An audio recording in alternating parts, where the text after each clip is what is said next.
Turning now to the latest on the January 6th investigation and a big week ahead. That's right. The House committee investigating the attack on the Capitol will hold its next public hearing on Wednesday, possibly the final public hearing before the midterms.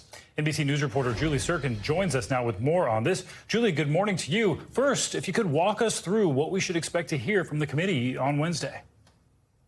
Yeah, good morning to you both. Well, first of all, we don't have any witness list or a topic for Wednesday's hearing, but panel members were all over the Sunday shows yesterday, sort of previewing what to come and what to expect in this potentially final hearing, right? Adam Schiff, a member of the committee, said that is the plan unless they have some sort of other revelations that come after the fact. But this right now plans to be the last one. And they still have a lot to show in terms of how former President Trump did, in fact, what his actions were on the day of January 6th, why it took him so long to call up the riot, sort of these details that were illustrated in the first 8 hearings. But the committee says they still have a lot to display and facts to show. We know they've been busy over the last 2 months since the 8th hearing, the last one that took place in July, interviewing other witnesses, hearing from people and securing cooperation, including from Ginny Thomas, who the panel expects to interview soon. We do not know yet at this point if she will be a part of Wednesday's testimony or not.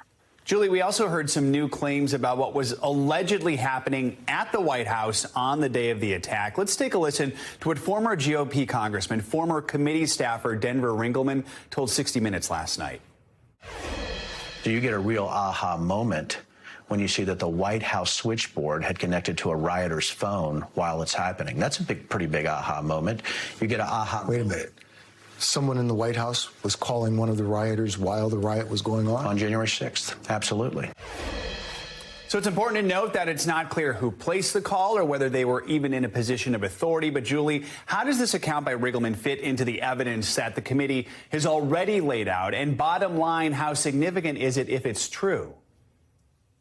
Well, look, the first thing I should point out is that Denver Ringelman left the committee in April. So it's been a very long time since he's had sort of the inside scoop as to what the committee is working on. And we heard from Adam Schiff yesterday, who responded to this basically in real time. He said, look, we looked into every single allegation that Ringelman and others provided. There is a reason we did not mention this yet. And he sort of threw cold water on this idea. He said, I cannot say whether this in detail is true or not, but just big picture to kind of, have a realistic picture of Ringelman's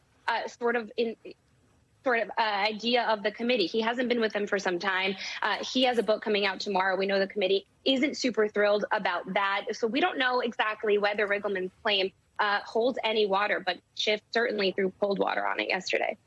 And Julie, just about 30 seconds left here, but we're also keeping an eye on the potential government shutdown that could happen at the end of the week if the lawmakers can't agree on this temporary funding bill. What are some hurdles to that bill?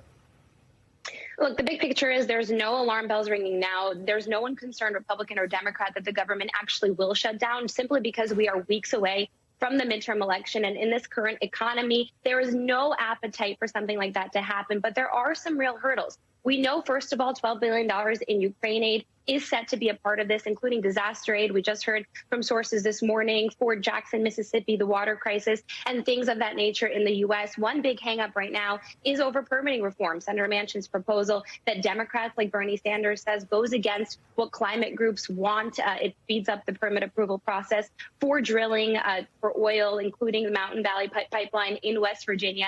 Republicans, not sure if they want to support that either after Manchin's deal with Democrats to pass the Inflation Reduction Act in the summer. So we'll see what happens tomorrow when they come back. Yeah, the midterms change that calculus. Julie Tsirkin, thank you.